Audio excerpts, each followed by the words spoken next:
नमस्ते बच्चों, कैसे हैं आप सब लोग। बच्चों, आज हम करने वाले हैं बेसिक मैथ्स के बोर्ड के इम्पोर्टेंट क्वेश्चंस। ठीक है, ये स्पेसिफिकली सिर्फ और सिर्फ बेसिक वालों के लिए ही है, क्योंकि पिछली बार मैंने डाले थे तो मैंने मिक्स किए थे बेसिक और स्टैंडर्ड के, तो मुझे लगा कि बेसिक के अलग कर लेने चाहिए ताकि बच्चों को ज़्यादा तकलीफ ना हो। तो ये वाले जो क्वेश्चन है वो प्योरली सिर्फ बेसिक मैथ वालों के लिए है। तो आपके पास फर्स्ट क्वेश्चन ऑलरेडी है, आप देख सकते हैं क्या लिखा हुआ है। Solve 2x plus 3y equals to 11 and x minus 2y equals to minus 12 and hence find the value of k for which y equals to kx plus 9। चलिए अब सॉल्व करना है इसे हमें। तो 2x plus 3y equals to 11 ये first equation और x minus 2y equals to minus 12 ये सेकंड इक्वेशन। तो हमें पहले इसमें x और y निकालना होगा, एलिमिनेशन कर ले, वो ज़्यादा इजी है। ठीक है, तो देखो 2x plus 3y equals to 11 और x minus 2y equals to minus 12। अब बच्चा जी आप देखो यहाँ पर, तो मुझे y की जो वैल्यूज़ है, ठीक है, उसके आगे पीछे प्लस माइनस नज़र आ रहा है। तो जनरली मैं क्या करती हूँ कि जहाँ पे साइन अपोजिट हो ना, मैं उस वेरिएबल को एलिमिनेट करने की ट्राई करती हूँ। तो अब यहाँ पे 3 के आगे y के आगे 3 है, यहाँ पे y के आगे 2 है, तो मैं क्या करूँगी, 2 3 से क्या होता है 6 होता है ना, तो इस पूरे को मैं 2 से मल्टीप्लाई कर लूँगी और इस पूरे को मैं 3 से मल्टीप्लाई कर लूँगी। ठीक है, तो क्या हो जाएगा, मेरा y का कोएफिशिएंट जो है वो सेम हो जाएगा। तो आइए देखते हैं। 2 2 ज़ा 4x प्लस 2 3 ज़ा 6y इक्वल्स टू 22। ये 2 सबके साथ मल्टीप्लाई करना है। ठीक है, बच्चे इनके साथ करते हैं, बट ये 11 जो इक्वल टू में, तो उसको लीव कर लेते, फिर आंसर नहीं आता उनका। 3 into x is 3x minus 6y equals to minus 36। ठीक है, यहाँ तक क्लियर हो गया। ओके, क्या करेंगे, प्लस माइनस वाला कैंसल आउट, कट हो गया। 4 प्लस 3 7x इक्वल्स टू 36 में से 22 गए, कितने बच जाएंगे, 14 माइनस 14। ठीक है, तो x equals to minus 14 divide by 7, तो x इक्वल्स टू क्या हो गया बच्चा, -2। ठीक है, चलो अब हम लोग निकालेंगे y की वैल्यू। अब ये x की वैल्यू इन दोनों इक्वेशन में से किसी में भी अप्लाई कर लो, मैं सेकंड में अप्लाई कर लेती हूँ। ठीक है, putting x equals to -2 in equation number second, आप किसी में भी कर सकते हैं। x minus 2y equals to -12। Okay, x की जगह पर -2। ठीक है, -2y इक्वल्स टू -12।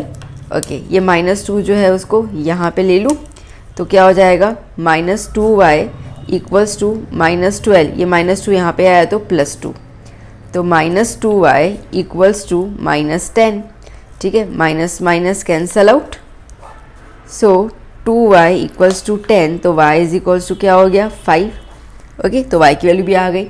अब आपको क्वेश्चन में क्या बोला है बच्चों, आपको क्वेश्चन में कह रहा है कि hence find the value of k की वैल्यू भी निकालनी है, for which y is equals to kx plus 9।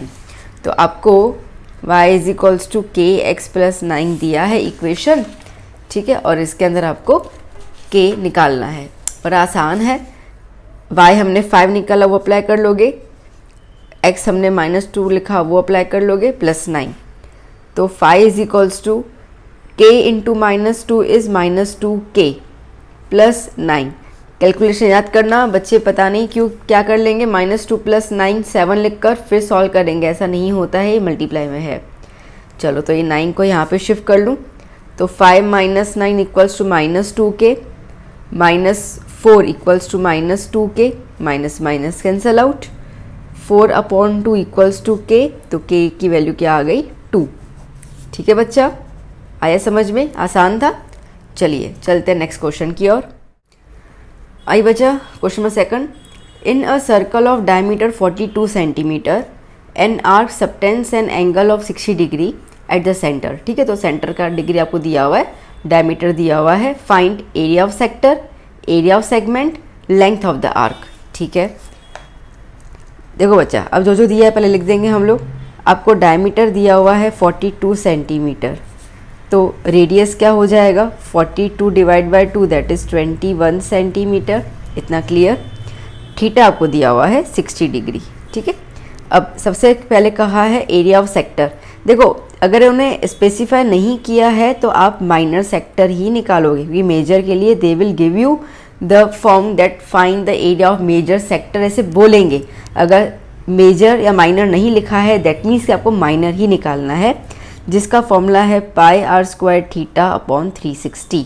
ठीक है बच्चों, ओके। पाई की वैल्यू नहीं दी है तो 22/7 लगाएंगे, radius 21 square, theta 60 degree, whole upon 360। कोई डाउट नहीं ना यहाँ तक? ओके, सो 22/7, 21 को मैं 2 बार लिख देती हूँ, मल्टीप्लाई करने की ज़रूरत नहीं है, इंटू 60 डिवाइड में 360। चलो कटिंग करते हैं अभी हम लोग। 7 1 ज़ा, 7 3 ज़ा 21, 6 1 ज़ा 6 ज़ा 360।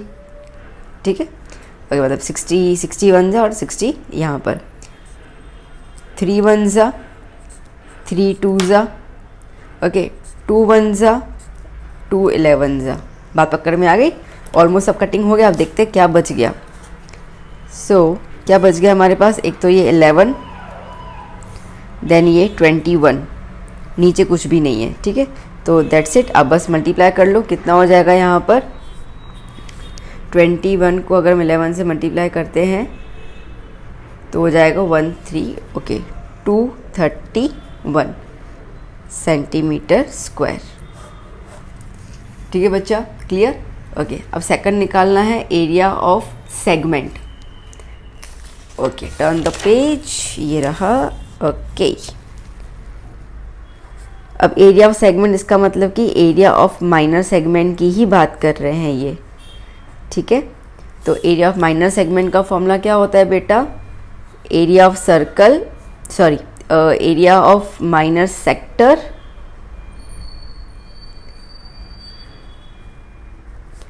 Minus area of triangle. पता है ना? देखो ये सर्कल हुआ, ठीक है, ये हमारा सेक्टर होता है, और ये अगर कॉर्ड बन गया तो ये हमारा सेगमेंट हो जाएगा। तो मतलब ये है कि ये जो सेक्टर है, ये पूरा सेक्टर, इसमें से आपको ये ट्रायंगल माइनस कर लो तो ये वाला पोर्शन मिल जाएगा। ट्रायंगल आपको यहाँ पे 60 डिग्री सेंटर दिया है, इसका मतलब कि ये हो जाता है इक्विलेटरल ट्रायंगल। ठीक है, माइनस सेक्टर का अभी हमने निकाला है 231। एरिया ऑफ इक्विलेटरल ट्रायंगल का फॉर्मूला होता है √3/4 इंटू साइड स्क्वायर। ठीक है, यहाँ पे साइड क्या होता है? रेडियस ही होता है, विच इज़ 21। ओके, सो क्या हो जाएगा? 231 माइनस √3/4, 21 का स्क्वायर होता है 441। ओके, सो 231 माइनस, कटिंग तो कुछ होने से रही नहीं, 441 मैं √3 की वैल्यू लगा लेती हूँ 1.73 डिवाइडेड बाय 4। ठीक है, ओके। अब क्या करेंगे कैलकुलेशन में इसके अंदर हम लोग? देखो बच्चों, नाउ पहले मल्टीप्लाई कर लेते हैं हम लोग इसको। ठीक है, तो 441 को हम मल्टीप्लाई कर लेंगे 1.73 के साथ। सो क्या हो जाएगा? 231 माइनस 762.93 डिवाइडेड बाय 4।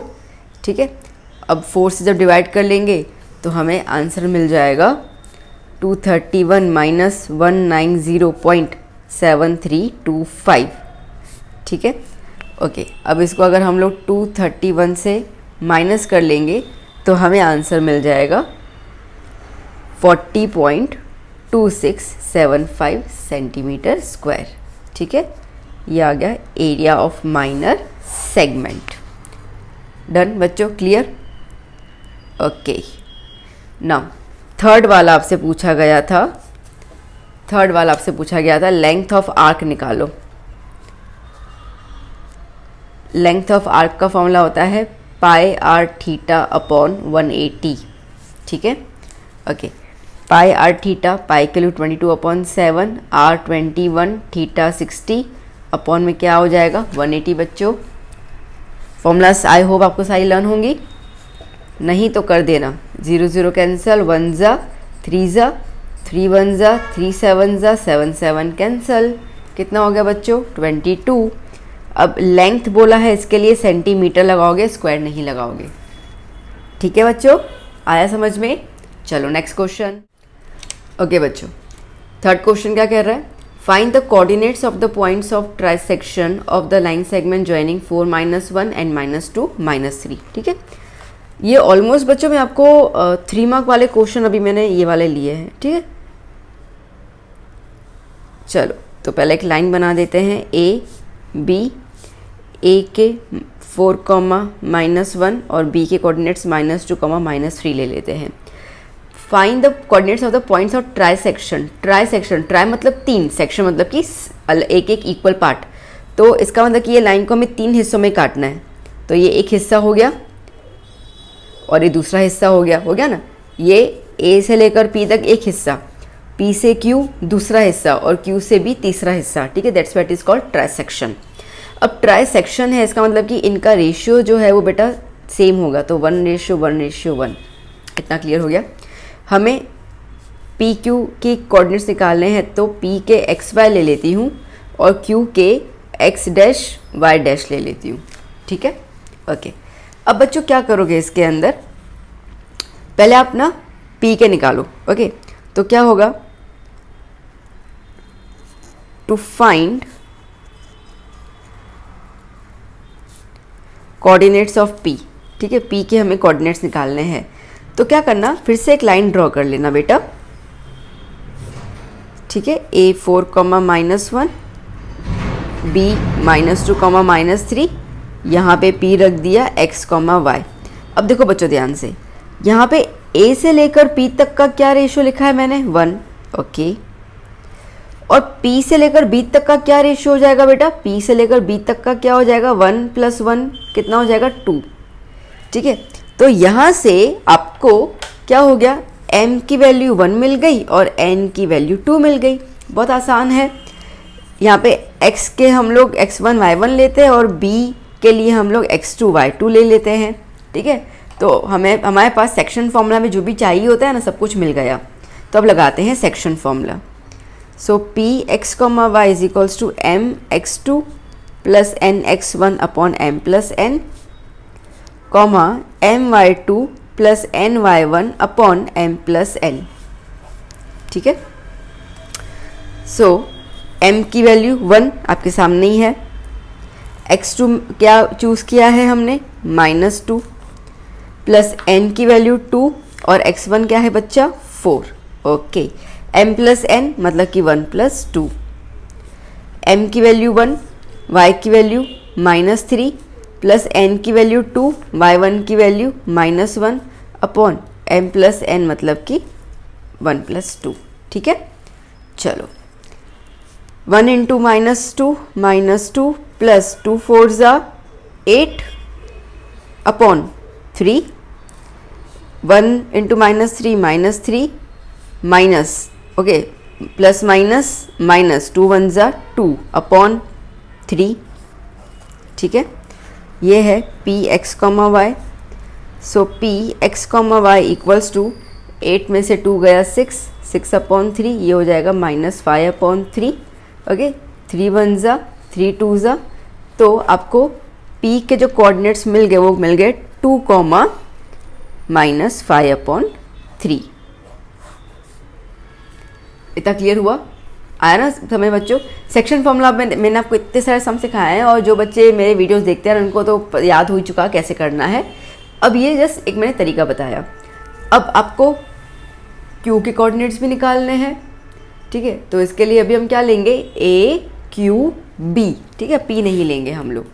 मैं पेज टर्न कर रही हूँ, देख लेना अच्छे से। ओके, सो अब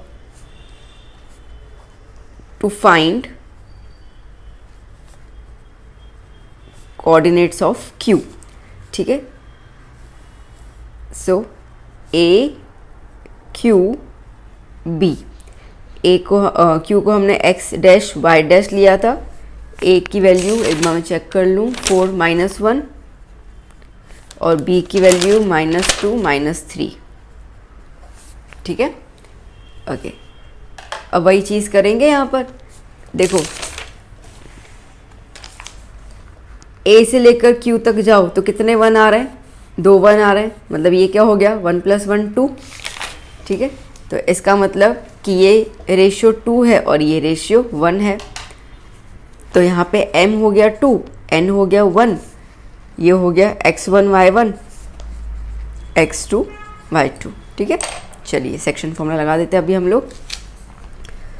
q x dash y dash equals to m x2 + n x1 upon m + n, comma m y2 + n y1 upon m + n। Okay, q x dash comma y dash equals to m की जगह पे 2 लगेगा अभी, और x2 क्या है बच्चों -2, plus n की जगह पर 1 लगेगा, और x1 क्या है बच्चों 4 अपॉन 2 + 1। ओके, m की जगह पर 2, y2 क्या है बच्चों -3, n1 और y1 क्या है बच्चों -1 अपॉन 2 + 1। ठीक है, ओके।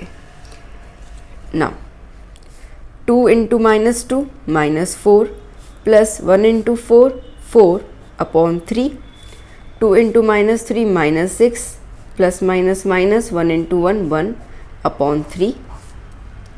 ठीक है, 4 - 4 कितना हो जाएगा बच्चों 0, माइनस माइनस प्लस तो 6 + 1 -7 अपॉन 3। अब 0 अपॉन 3 तो कुछ होता ही नहीं है, 0 ही होता है।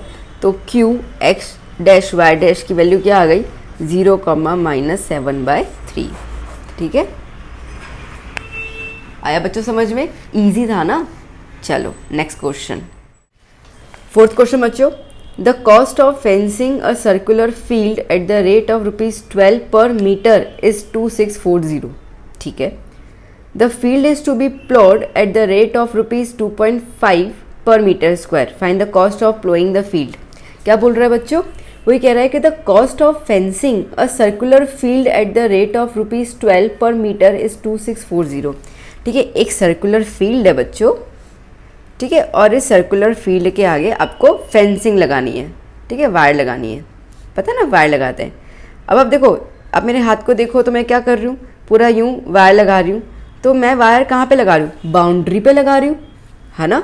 मैंने वायर कहाँ लगाई बच्चों, बाउंड्री पे लगाई। तो जब मैं बाउंड्री पे वायर लगा रही हूँ, इसका मतलब कि मैं यहाँ पे क्या कैलकुलेट कर रही हूँ, सरकमफेरेंस। बात समझ आई। ठीक है, तो देखो बच्चों, अब आपको 1 मीटर के 12 रुपये कह रहा है, और आपने टोटल फेंसिंग के 2640 रुपये दे दिए। तो टोटल आपने कितना सरकमफ्रेंस कवर किया, कितना मीटर कवर किया, तो सरकमफ्रेंस आ जाएगा ना बच्चों। ठीक है, तो यहाँ पे अगर हम देखें कॉस्ट और यहाँ पे मीटर या डिस्टेंस व्हाटएवर, तो क्या हो जाएगा 12 रुपीज़ हम लोग 1 मीटर के दे रहे हैं। तो अगर हम लोगों ने 2640 दिया है टोटल, तो इसका मतलब कि टोटल मीटर कितना हो जाएगा, मतलब कि कितना सरकमफ्रेंस हो जाएगा ना, मतलब बाउंड्री का टोटल लेंथ कितना हो जाएगा वो हमें निकालना होगा। तो क्रॉस मल्टीप्लाई कर लें, तो x मतलब कि सरकमफ्रेंस में लिख देती हूँ यहाँ पर। तो सरकमफ्रेंस इक्वल्स टू, ठीक है, 2640 × 1, तो 2640, ये 12 नीचे आ जाएगा। ओके, कटिंग शटिंग कर लेते हैं, क्या हो जाएगा 12 × 1 = 12 × 2 = 24, 2 कैरी, 12 × 2 = 24 और 0 आ गया। ठीक है, तो सरकमफ्रेंस कितना आ गया बच्चा 220 मीटर। बात समझ में आई ना मैंने क्या बोला। देखो बच्चों, यहाँ पे आपको कॉस्ट ऑफ फेंसिंग है। फेंसिंग मतलब क्या होता है ना कि पूरी बाउंड्री कवर करना, वायर लगाना। अब बाउंड्री का मतलब सर्कल में होता है सरकमफ्रेंस, इतना आपको पता होना चाहिए, बेसिक चीज़ है। ठीक है, तो अब अगर 1 मीटर के सपोज़ कि यहाँ से लेकर यहाँ तक का, ठीक है, मैं 12 रुपये दे रही हूँ, तो पूरा जब उसने किया है तो मैं दे रही हूँ 2640। तो टोटल लेंथ कितनी कवर की निकालना होगा, ये total length is nothing but what, circumference. तो मैंने निकाल दिया सरकमफेरेंस। ठीक है, अब इन्होंने पूछा क्या है, देखो इन्होंने हमसे पूछा है find the cost of ploughing the field ना, मतलब अंदर जो प्लोइंग करते हैं ना, मिट्टी को ऊपर नीचे करना, खेती बाड़ी करना, ठीक है, उसका कॉस्ट हमें बताओ, जबकि 1 मीटर स्क्वायर के 2.5 रुपये वो हमसे लेगा। मीटर स्क्वायर मतलब हमें एरिया निकालना है। यहाँ पे एरिया के लिए, सर्कल के एरिया के लिए वी नीड रेडियस। इन्होंने रेडियस नहीं दिया है तो हम इस सर्कमफेरेंस की मदद से रेडियस निकाल देंगे। तो सर्कमफेरेंस का फॉर्मूला क्या होता है बच्चों, 2πr, उसकी वैल्यू है 220, पाई की जगह 22/7, रेडियस 220।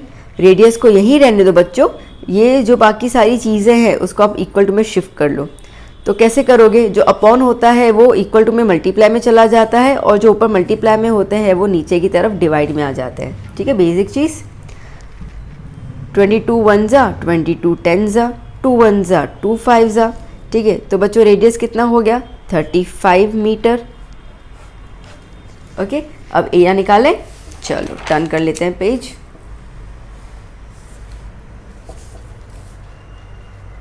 नाउ प्लोइंग करने के लिए मतलब एग्रीकल्चर करने के लिए कितना एरिया चाहिए, तो पाई आर स्क्वायर 22/7। आर कितना था बच्चों, 35, तो उसका स्क्वायर आ गया 22/7। 35 को 2 बार लिख दिया हम लोगों ने। 7 1 जा 7 5 जा 5 × 22 कितना हो जाएगा, 110 इंटू 35। ठीक है, मल्टीप्लाई कर लेते हैं हम लोग, तो आ जाएगा 0 5। ओके, बेसिकली 22 × 5 हमें मिला है 110। ठीक है, और उसके साथ हमें मल्टीप्लाई करना है 35, तो वो मिल जाएगा हम लोगों को 3850 मीटर स्क्वायर। ओके, अब 1 मीटर स्क्वायर के प्लोइंग करने का जो रेट है वो है 2.5 रुपये। Now cost of ploughing 1 metre square is ₹2.50। तो हमारा तो 3850 मीटर स्क्वायर है। So the cost of ploughing 3850 metre square is how much. ठीक है, तो देयरफॉर कॉस्ट क्रॉस मल्टीप्लाई कर लेंगे हम लोग इसको, तो 3850 को आपको 2.5 रुपये के साथ मल्टीप्लाई कर लेना है। तो 3850 इंटू 250 अपॉन 100 ले लिया मैंने, 0 0 0 0 कैंसल। सो 385 इंटू 25। ठीक है, सो 385 इंटू 25 हम करेंगे तो हमें मिलेगा कंप्लीट ₹9625। ये आ गया कॉस्ट। ठीक है बच्चा, आया समझ में। चलो next question. Find the zeros of p of x x² - 7 and verify the relation between the zeros and the coefficient. ठीक है, the most easiest question. So p of x आपको दिया हुआ है x² - 7। ओके, तो यहाँ पे आपको पहले x की वैल्यू निकालनी है, तो x² - 7 इक्वल्स टू क्या लिख देंगे, 0। ठीक है, तो x² इक्वल्स टू क्या हो जाएगा, 7। इसको वहाँ पे शिफ्ट कर लो, तो x इज इक्वल्स टू क्या हो जाएगा, √7 प्लस माइनस में। प्लस माइनस क्यों मैम, देखो बच्चों, -√7 का स्क्वायर आप 7 लिखोगे और नॉर्मल √7 के स्क्वायर का भी आप 7 लिखोगे। तो जब आपने 7 का स्क्वायर रूट किया तो आपको नहीं पता कि वो माइनस से आया था कि प्लस से आया था, तो इसके लिए आपको दोनों लिखने होते हैं। तो यहाँ पे आपको x की वैल्यू एक मिल गई -√7 और दूसरी मिल गई +√7। ठीक है, okay, so can we say that let alpha is equals to -√7 and beta is equals to +√7। ठीक है, ओके, p of x क्या है बच्चों हमारे पास, x² - 7। तो अब अगर मैं इसको कंपेयर करूं ax² + bx + c = 0 के साथ, तो देखो बच्चों यहाँ पे x² है, यहाँ पे a है, यहाँ पे x², यहाँ पे कुछ नहीं है तो 1। तो इसका मतलब कि a की वैल्यू क्या हो गई, 1। यहाँ पे x है, इस पूरे इक्वेशन में x है। इक्वेशन क्या है हमारी, x² - 7। x नज़र आ रहा है नहीं, तो b क्या हो गया, 0। यहाँ पे c है कांस्टेंट, यहाँ पे -7 है कांस्टेंट, तो c क्या हो गया, -7। ठीक है, चलो तो पहले हम बात करते हैं sum of the zeros. Alpha plus beta is equals to minus B upon A होता है। अल्फ़ा क्या है बच्चों, -√7, बीटा क्या है √7, बी की जगह 0 और ए की जगह 1, माइनस प्लस माइनस तो √7 -√7 0, ठीक है, और ये भी क्या हो गया 0, वेरीफाइड। ओके, फिर हम बात करते हैं प्रोडक्ट की। Product of zeros alpha into beta क्या होता है बच्चों, c अपॉन ए, ठीक है।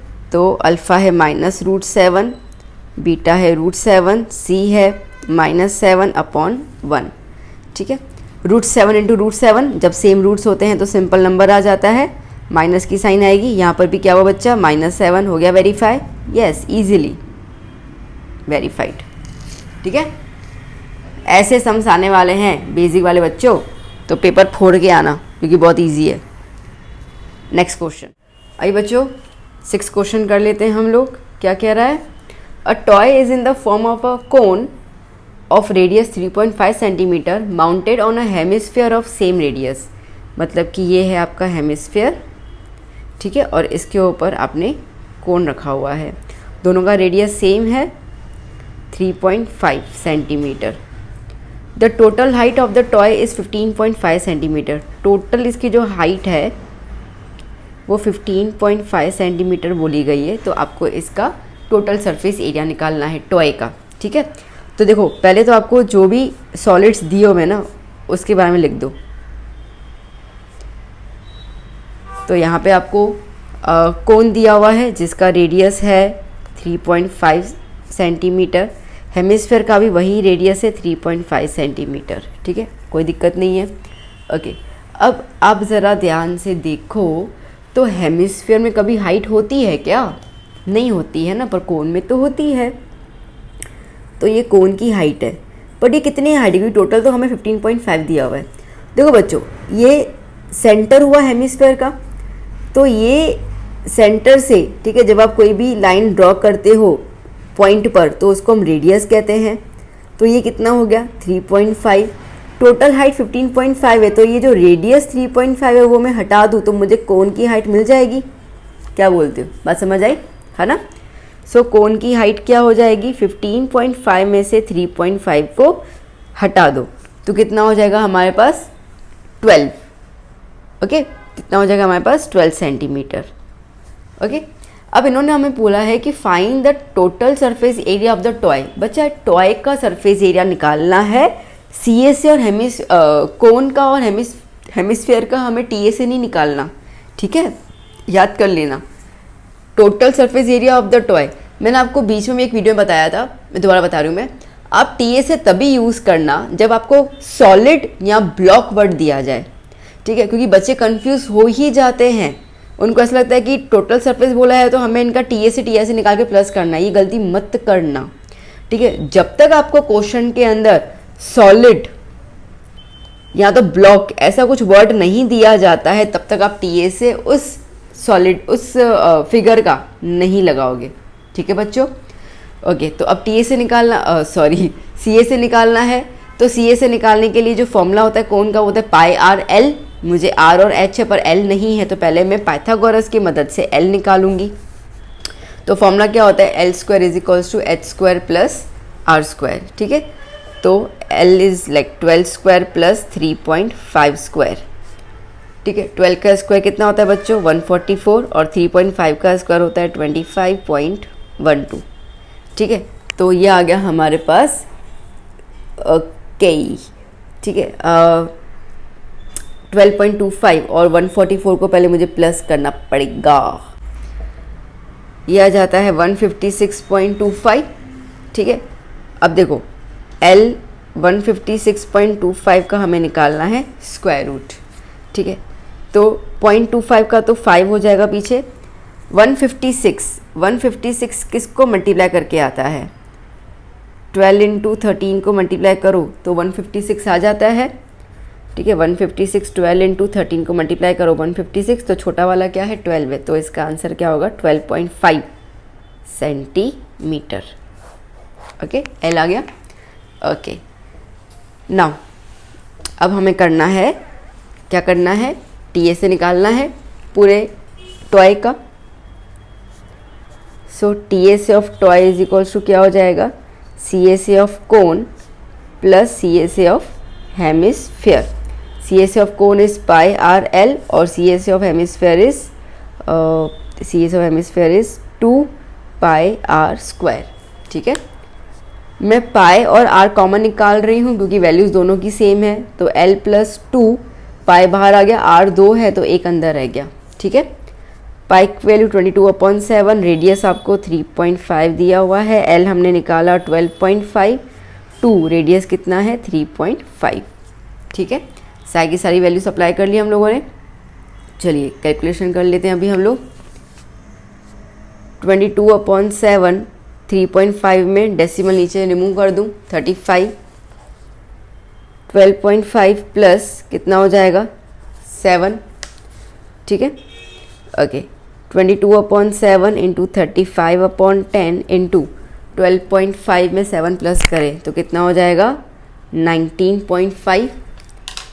ओके 7 1 ज़ा 7 5 ज़ा 5 1 ज़ा 5 2 ज़ा 2 1 ज़ा 2 11 ज़ा। ठीक है, तो क्या आया मेरे पास आया 11 इंटू 19.5। ओके, तो अगर हम इसको मल्टीप्लाई करते हैं 11 इंटू 19.5, ठीक है, तो कितना आ रहा है हमारे पास 214.5 सेंटीमीटर स्क्वायर। ठीक है, ये आ गया TSA ऑफ टॉय।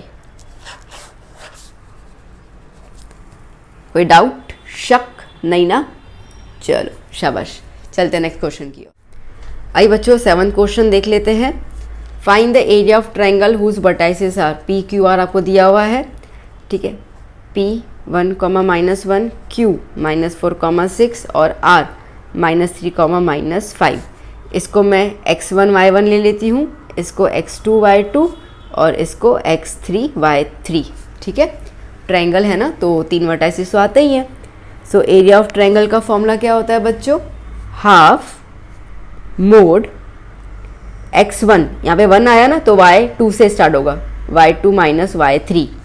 ठीक है, प्लस x2 2 से स्टार्ट हुआ तो y3 से स्टार्ट होगा, y3 - y1 प्लस x3 3 हुआ तो y1 से स्टार्ट होगा, y1 - y2। Mod complete.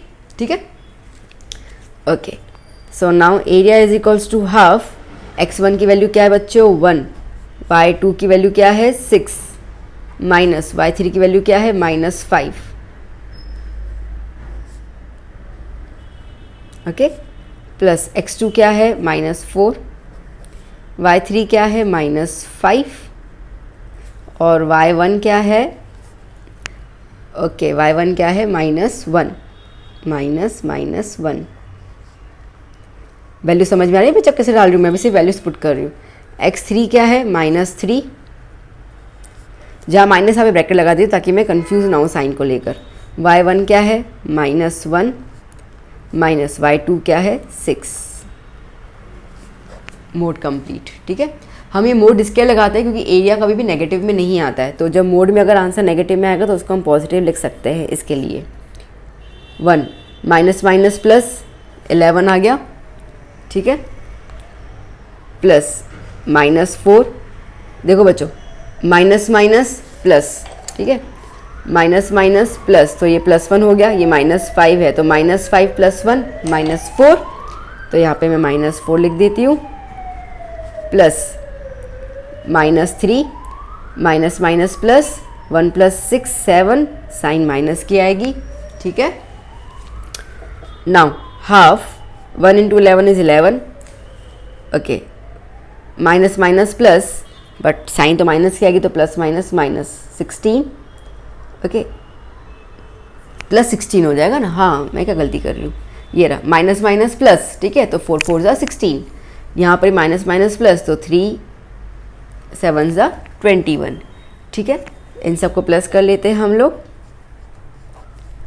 16 + 11 + 21 6 7 8 3 4 48। Positive number ये कोई दिक्कत नहीं है तो आप मोड हटा सकते हो। तो 1 × 48 1 ज़ा 24 ज़ा, तो एरिया कितना आया बच्चा 24 स्क्वायर यूनिट्स। डन, कोई डाउट नहीं ना, शाबाश। नेक्स्ट क्वेश्चन, 8th क्वेश्चन बच्चों क्या कह रहा है, find the mean of the following data. ठीक है, मीन निकालना है। क्लास इंटरवल दिया हुआ है 100 to 150, 150 to 200, 200 to 50, 250 to 300 और 300 to 350 और आपको फ्रीक्वेंसी दी हुई है।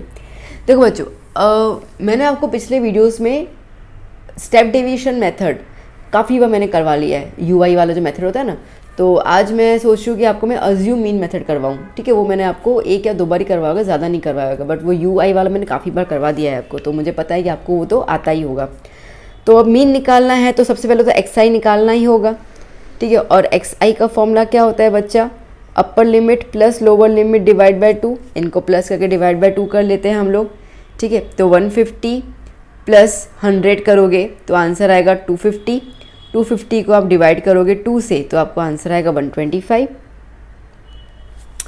सिमिलरली 150 और 200 को आप प्लस करोगे तो आपको आंसर मिलेगा 350, डिवाइड बाय 2 करोगे तो आंसर मिलेगा 175। कितना गैप आ रहा है बच्चों, 50 का गैप आ रहा है ना। 175 और 125 का आप गैप देखो तो 50 का आ रहा है, मतलब कि 50 प्लस करते जाओ। ठीक है, तो अब आप सोचो कि 175 में आप 50 प्लस कर रहे हो, कितना मिलेगा 225। ठीक है, 225 में 50 प्लस करोगे 275 और फिर 275 में 20 प्लस करोगे तो आपको मिलेगा 325। अरे सही है ना, यस 325।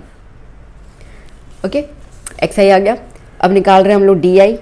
डी आई का फॉर्मूला क्या होता है बच्चों, ठीक है, डी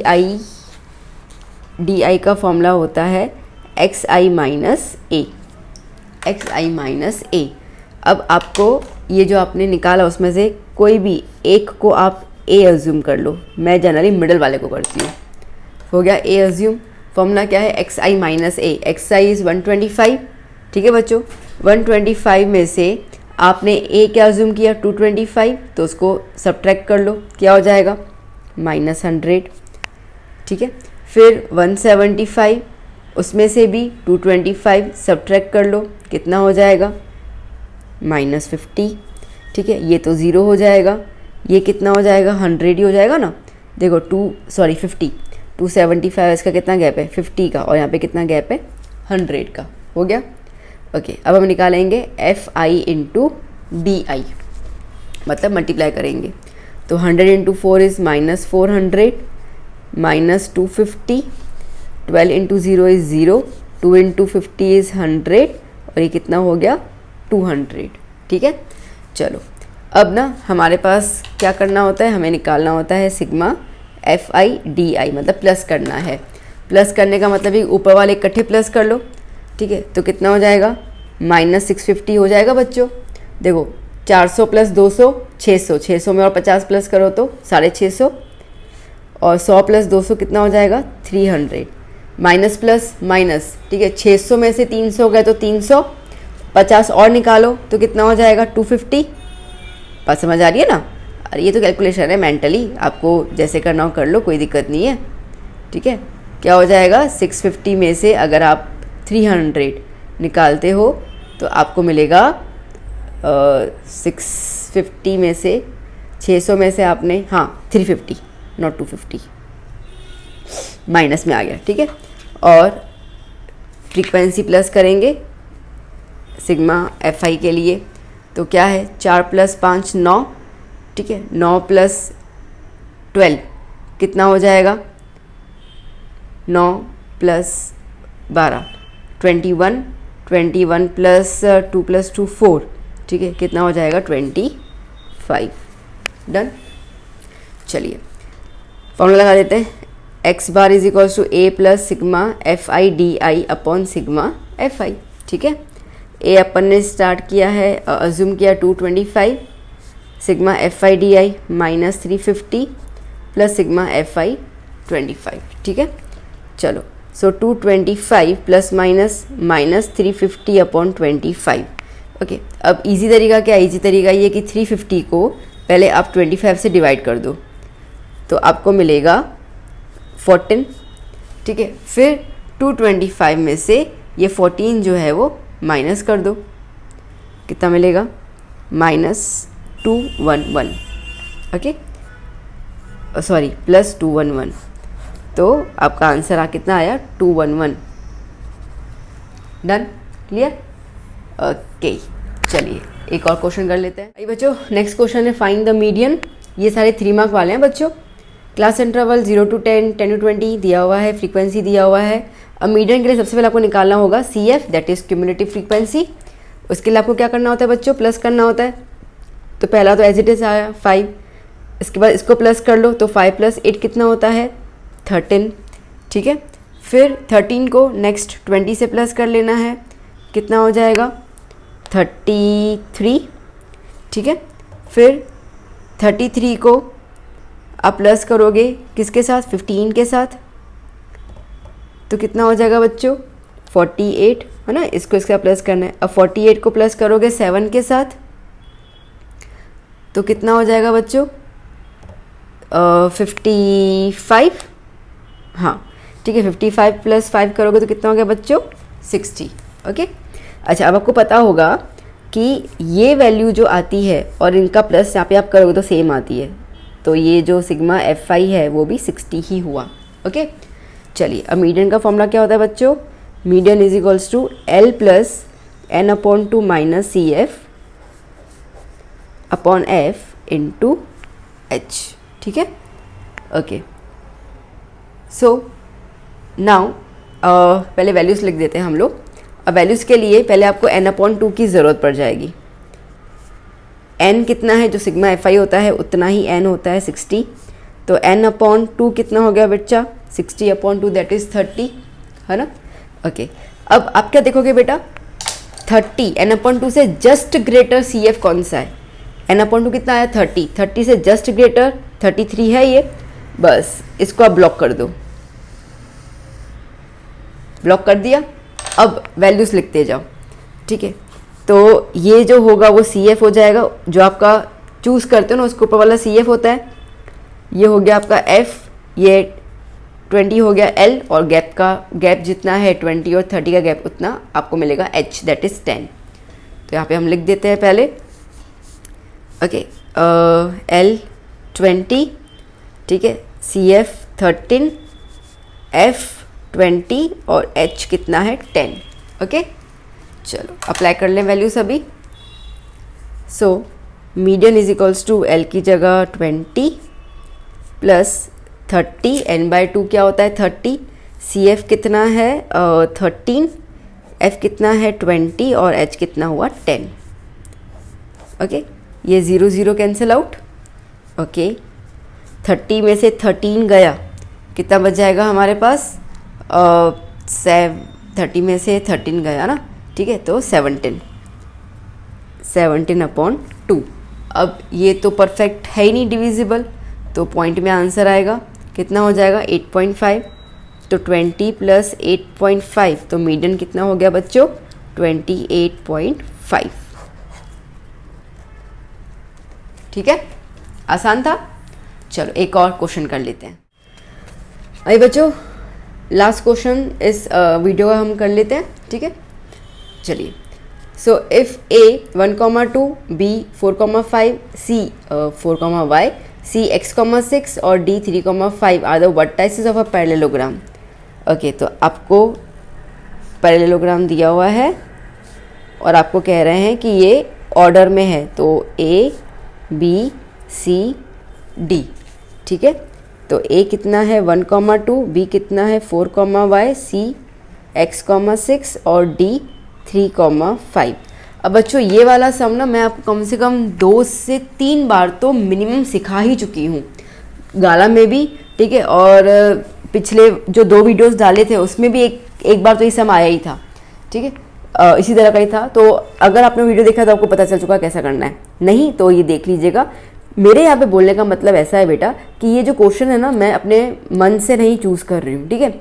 ये जो पेपर्स बोर्ड ने पूछे हुए ना क्वेश्चंस पिछले 5 साल के अंदर, वही सारे क्वेश्चन में उठा के आपको यहाँ पे समझा रही हूँ। तो आप समझ सकते हैं कि अगर ये क्वेश्चन, ठीक है, पेपर चेंज हो चुका है, तो अगर ये क्वेश्चन रिपीट हो रहा है इसका मतलब कि ये क्वेश्चन, इस टाइप का क्वेश्चन जो है वो आएगा, इम्पॉर्टेंट है, ओके। तो इसके लिए ध्यान देना, अगर अभी तक आपने इस क्वेश्चन में ध्यान नहीं दिया है तो। चलिए, तो पैरेललोग्राम के अंदर बच्चा जो डायगोनल्स होते हैं वो बाइसेक्ट करते हैं एक दूसरे को, ठीक है, एक दूसरे को बाइसेक्ट करते हैं। अब बाइसेक्ट करने का मतलब ये है कि जैसे BD है और AC है, ठीक है, एक दूसरे को काटा यहाँ पर, ये इक्वल काट रहे हैं, मतलब कि O जो है वो मिड पॉइंट होगा BD का और O जो है वो मिड पॉइंट होगा AC का, मतलब कि दोनों डायगोनल का मिड पॉइंट सेम है, ठीक है ना। बस यही चीज़ आपको दिमाग में रखिए, मैंने पहले भी बताया था, दोबारा कह रही हूँ, यहाँ पे पैरेललोग्राम हो, रोम्बस हो, स्क्वायर हो, रेक्टेंगल हो, ठीक है, कुछ भी हो, ये सेम टेक्निक ही है किसी के लिए भी। अब आप ये मत सोचा कि मैम ने पैरेललोग्राम करवाया था, हाय राम, बोर्ड में तो रोम्बस आ गया, कोई दिक्कत नहीं है, बस यहाँ पे इसकी जगह रोम्बस लिख देना और कुछ चेंज नहीं आएगा, ठीक है। हाँ, वैल्यूज अलग होंगी वो बात अलग है, मैं टेक्निक की बात कर रही हूँ। तो चलो पहले x1 y1 ले लेते हैं। तो x1 y1 मैंने A को लिया है और x2 y2 C को लिया है। अब आपको पता होगा कि मिड पॉइंट सेम है, तो हम लोग लिख सकते हैं यहाँ पर that mid point of AC is equals to mid point of BD, है ना। ओके, मिड पॉइंट का फॉर्मूला क्या होता है बेटा, x1 plus x2 upon 2 comma y1 plus y2 upon 2। यहाँ पर भी तो सेम ही होगा ना, BD ने थोड़ी गुना किया है कि उसको अलग बोलेंगे हम लोग, ठीक है। अब देखना, मैंने AC के लिए A को x1 y1 माना है, C को x2 y2 माना है, तो पहले मैं वैल्यूज़ लिख देती हूँ यहाँ पर।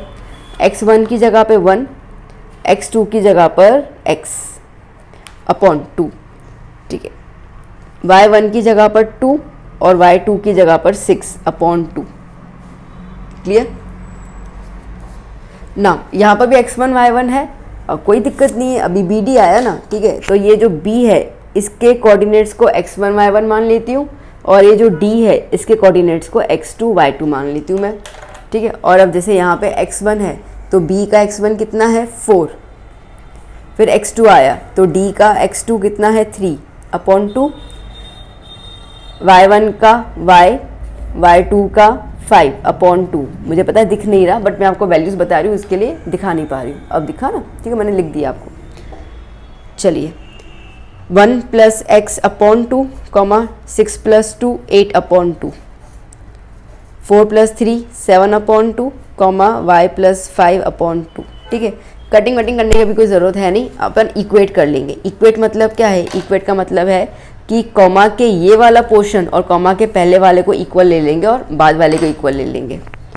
तो 1 plus x upon 2 is equals to 7 upon 2, 2 cancel, 1 plus x equals to 7, 1 यहाँ चला जाएगा माइनस में हो जाएगा तो x इक्वल्स टू 6। यहाँ पर 8 upon 2 equals to y plus 5 upon 2, 2 cancel, 8 ये 5 यहाँ पे आ जाएगा तो -5 इज इक्वल्स टू y, तो y की वैल्यू क्या आ गई 3, ठीक है। सो x 6 और y 3, दैट्स इट। आया समझ में, है ना। मैंने क्वेश्चन काफ़ी बार करवाया हुआ है। ओके बच्चों, तो इतने क्वेश्चंस आपके बेसिक के हो गए, ये कम ऐसे नहीं कि ख़त्म हो गए, ठीक है। एक और पार्ट बनाऊंगी बेसिक वालों के लिए मैं, बट वो थोड़ा लेट आएगा। पहले अभी मुझे इंग्लिश और एसएस के थोड़े वीडियोस आपको देने हैं, बिकॉज एग्ज़ाम अभी इंग्लिश का नज़दीक है ना। तो आप आज इसकी प्रैक्टिस कर लीजिए, कल का वीडियो मैं आपको एसएस का देने वाली हूँ, ठीक है। तो आप उसको अच्छे से लर्न कर लेना, अच्छे अच्छे क्वेश्चंस आएंगे उसके अंदर भी।